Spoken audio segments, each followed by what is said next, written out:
Social media पर शिवसेना उद्धव ठाकरे गुट के नेता संजय राउत ने लिखा है, नेपाल टुडे, इंडिया टुमारो। विपक्ष के नेता इस तरह की भाषा लिखकर ऐसा लगता है जैसे भारत के लोगों को भड़काने की कोशिश कर रहे हैं।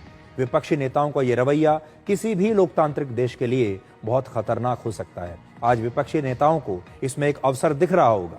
वो लोगों को भड़काना चाहते हैं। वो सपना देख रहे होंगे कि शायद भारत में भी ऐसा हो जाए। लेकिन आप सोचिए, वो कितना बड़ा देशद्रोह का काम कर रहे हैं। अपने ही देश को कमजोर करने की कोशिश कर रहे हैं। और उनका सपना क्या है? क्या उनका सपना यह है कि भारत एक दिन बांग्लादेश जैसा हो जाए? क्या उनका सपना यह है कि भारत एक दिन नेपाल जैसा हो जाए? क्या ये सपना देखते हैं वो? असल में जो विदेशी ताकतें दुनिया के अलग अलग देशों में लोकतंत्र को खत्म करके सत्ता परिवर्तन कराना चाहती हैं या उन देशों में अराजकता फैलाना चाहती हैं, उन्हें ऐसे ही विपक्षी नेताओं की तलाश रहती है। भारत के विपक्ष ने, खास तौर पर कांग्रेस ने, आजकल चुनाव आयोग की विश्वसनीयता को खत्म करने के लिए एक मुहिम चलाई हुई है। वो बीजेपी पर वोट चोरी का आरोप लगाते हैं और पूरी दुनिया के सामने ये साबित करना चाहते हैं कि भारत में होने वाला दुनिया का सबसे बड़ा चुनाव फर्जी है, जिससे लोगों का विश्वास हमारे देश की चुनावी प्रक्रिया से उठ जाए। लोग चुनाव के नतीजों को मानने से इनकार कर दें। अब आप देखिए, दुनिया के सबसे बड़े लोकतंत्र भारत में लोकतंत्र की रक्षा करने वाले सबसे बड़े स्तंभ कौन से हैं?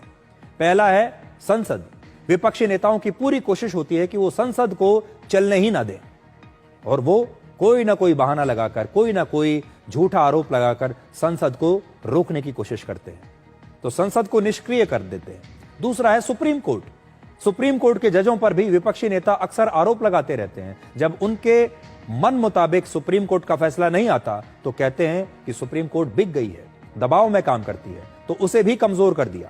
तीसरा है इलेक्शन कमीशन, जिसे लगातार बदनाम करने की कोशिश हो रही है, क्योंकि इलेक्शन कमीशन की जिम्मेदारी है देश में निष्पक्ष चुनाव कराना।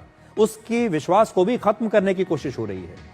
चौथा स्तंभ हमारा है भारतीय सेना, जिसे हर बार, हर हमले के बाद उससे सबूत मांगे जाते हैं। ऑपरेशन सिंदूर के दौरान विपक्ष के नेताओं को हमारी अपनी सेना पर कम भरोसा था और पाकिस्तान पर ज्यादा। वो बार बार ये पूछते थे कि हमारे कितने विमान गिराए गए हैं, हमारा कितना नुकसान हुआ है। भारतीय सेना जो कह रही थी उस पर विश्वास नहीं था। इससे आप समझ सकते हैं कि इस स्तंभ को भी कमजोर किया।